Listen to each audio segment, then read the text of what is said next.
Good afternoon, Nick. How are you today? I'm good, Doug. How are you? I'm good, thank you. Given the circumstances of you guys are now tied for 10th place in the East, has your philosophy in the last 16 days, 60 games changed in any way? Nope. I mean, I hope I say this to you as I just repeat it. I think I've said it a lot here in the last few days and over the last couple of weeks. Like, I want our guys to play the right way. I don't know who's in, who's out, who's going to come back, when, whatever. I just want to, there's some standards we'd like to play to. And simple as that, Doug.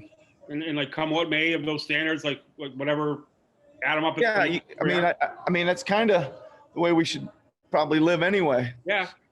You know, we go out there and we play hard and play defense, and we share the ball and get the shots, execute to get the shots we want.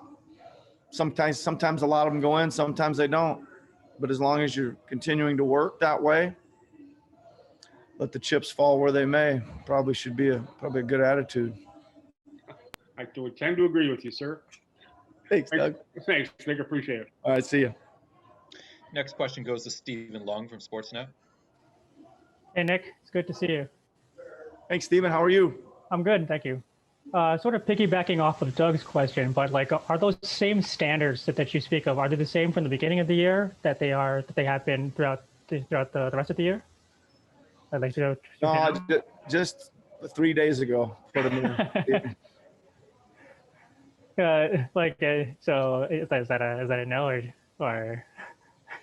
I think you know the answer to your question, and I think I know where you're trying to go with the next part of it. So, okay, go ahead with your question if you want to. No, that's okay. Like I have another question to ask you, but you guys are seeing Lou Dort tomorrow. I just want to know, like, he's obviously known for being a great perimeter defender. So what goes into being a great perimeter defender? Is it like effort and will? Is it skill and film work? Or like how much is it either? I mean, I think you cover a good portion of it with your effort, desire, toughness, anticipation, right? Before a pass is even thrown or a ball's even dribbled. He's got that. And I would say there's some physical strength that always plays a role. If you can move your feet and use your body and forearms and things like that to physically control the situation, that always helps too. And he certainly can do that. And then I think some of these guys eventually get into doing deep dive film work, against the good, really, really great players.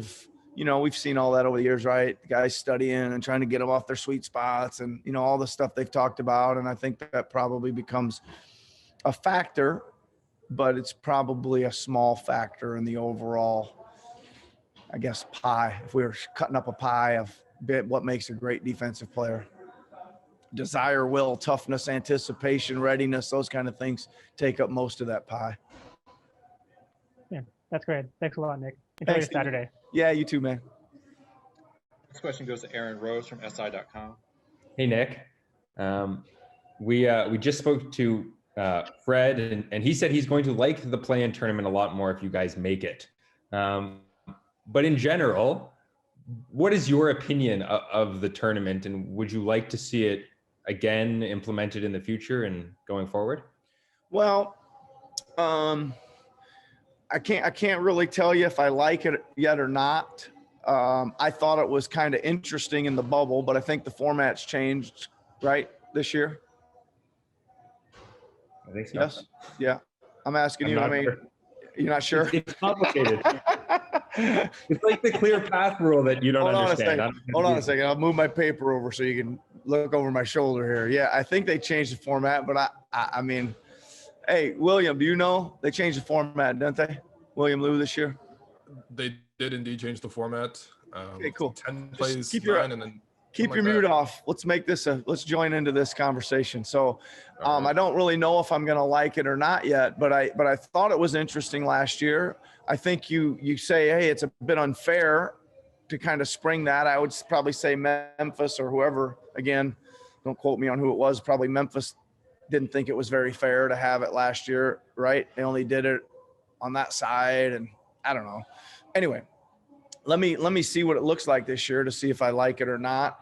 I mean, I like it. I think UCLA just proved that the play-in tournament, the four teams, extra teams that get in the playoff play-in tournament might be pretty good and be able to advance, right? UCLA was played-in tournament, went to the Final Four and gave Gonzaga everything they wanted. So I think it gives teams that have had injuries or illness or whatever issues, that if you can get it ironed out and pick up some momentum and get healthy and whatever, I think a lot of NBA teams could probably move on out of that thing. And you were just talking about how you never know what the injury status is, but I'll ask you about it anyways. Do you have an update on any of the guys who are either resting or dealing with issues? Do you know who will be back? I don't want to. I'll give you what I heard. I don't have a definite. I just passed Alex in the hallway over to here, and he said that he thought Gary might be able to go tomorrow, but Freddie might not be able to go. But they're both still mites. So, which Freddie? That would be old Freddie. Good old Freddie. Okay, thanks, Nick. Yep. Next William, you still in there? Yeah, you can go to William Blue next. Sorry, Rovan, for doing your job for you. No, you're good. Somebody has to. Well, thanks, Nick. I was going to ask you about Malachi Flynn and his assist to turnover ratio. He's top 12 in the NBA at the moment at 3.5. And what's been interesting is that even as you have played him more, he's like 30 minutes a game now, it's still staying steady at that ratio. What do you think goes into a point guard being good at assist to turnover ratio? And is that something that you really look at or even track or care about? Well, I think it's a really important stat, right? For point guards that we probably don't talk about enough, William, to be honest with you. It used to be a really big deal, you know, when you could have a point guard at 3 and 4, 4 to 1, 5, you know, it's you're really playing solid basketball, right? You know, I think I've mentioned this a couple times about Malachi. I don't really care if he goes 3 for 12 or 9 for 12. What I care about is he running the team? Is his assist to turnover ratio where it should be? Is he getting into the paint? Is he, you know, playing tough defense? That kind of stuff. That's like playing a good game. Don't get caught up in, you know, heck, you and Eric remember, I think in the NBA finals, Danny and Freddie went 2 for 20. And I remember Freddie played 16 straight minutes. Kyle fouled out, and I had no idea they were 2 for 20 because they both played so good, especially Freddie. I thought played so good. I didn't even know. You guys reminded me like the next day or 2 days later and said, don't you need more out of those guys? And I said, man, Freddie was unbelievable. Why? What's the problem? You guys, well, they were 2 for 20. And like, Yeah, I think that was game 3 against the Bucks. Yeah, I think it was too. That was a tough one. But you know the point I'm trying to make. I think that's what I am concerned with. I love. To me, I'm gonna keep pressing him to play faster. I'm gonna keep pressing him to play more aggressive. He's got to get to the rim more. He's got to get in the paint more, and he's got to be smart like he was last night. He just kept kicking it out to Paul Watson to get his assist numbers up. That's pretty smart. And just to quickly follow up, are you seeing the scope of the types of passes that he's making start to expand? 100%. And it's well, it was a necessity to see. I wasn't seeing a lot of that early on, right? And you probably agree with me. We were wondering where you know, it was just kind of dribble, shoot. And I was like, where's this passing? He's a point guard, and now it's coming, right? So it's good to see. He's gonna get a ton of minutes. So it's gonna really help him, and it's gonna be interesting to be able to evaluate him. I like to say develop daily and evaluate periodically. So let a few more games go by before we come back and talk to him again about him again. All right, thanks, Coach. Yep. Going next to Eric Kareen from The Athletic.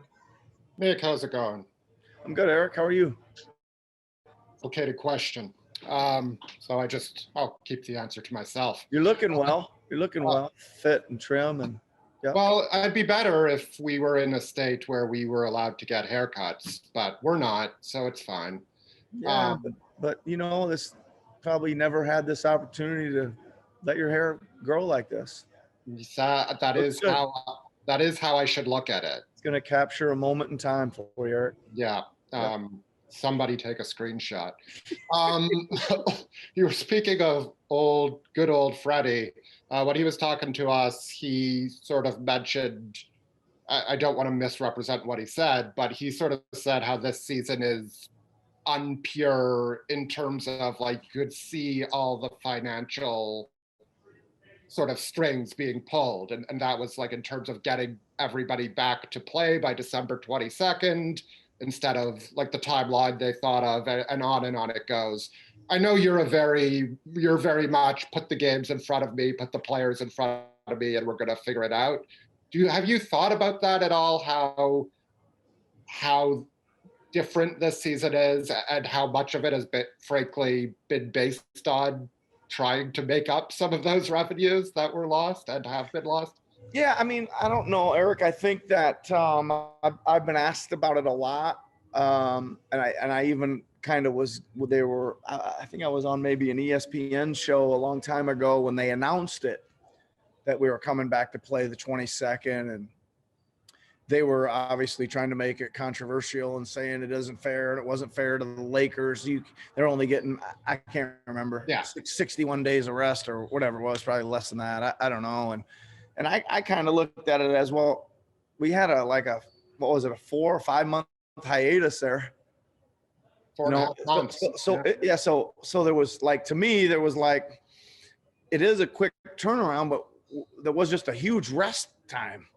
So that didn't really and it's only for a couple teams. I mean, there's a bunch of teams that hadn't played for months and months and months and months. So I didn't really add up to me that it was too quick a turnaround and we were trying to rush it down everybody's whatever. Now, listen, has it felt it's felt a lot different this year. I mean, just look at, and I'm not complaining. I've had my. I don't think he was either. Yeah, I'm not. I'm just throwing out my opinion or thoughts. I've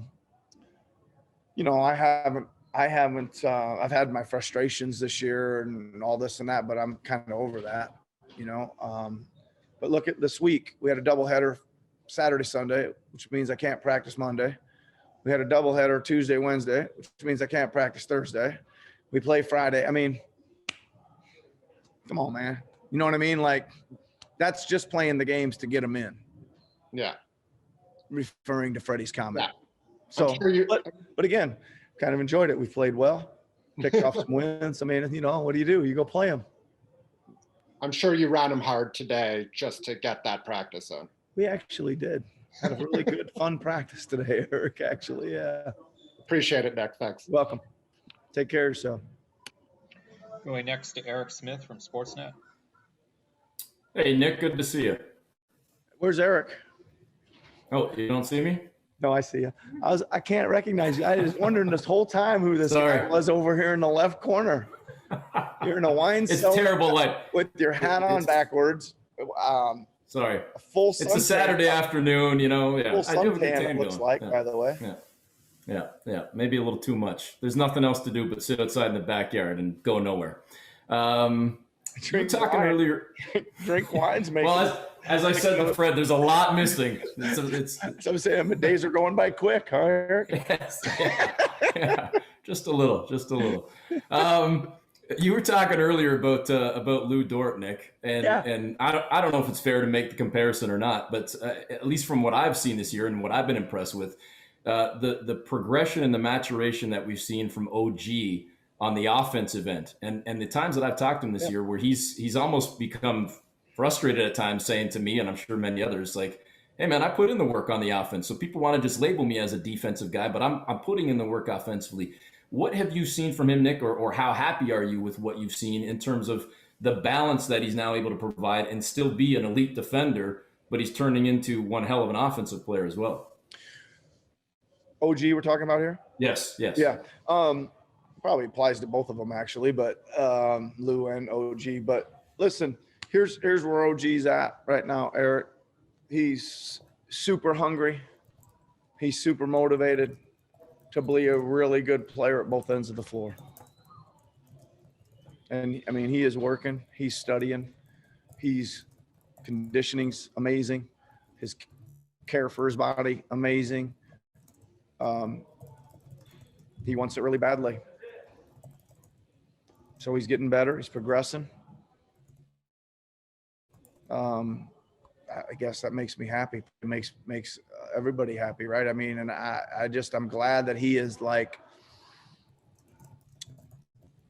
he's at this point. It's a beautiful thing. A guy that's been given all this physical ability to go to work on the skills, work on his shooting, study his shooting, work on his footwork, do the fundamental stuff, and do it over and over and over again, and have a super high motivation to get back in the gym, and yet continue to go out there and say, no, I'm going to guard him, or coach, put me on him late in the game, or whatever. That he wants to also show that he has the capabilities of being a really, really good defender. He's on the path, keeps working, and things keep going his way. He's on a path to be really, really good, Eric.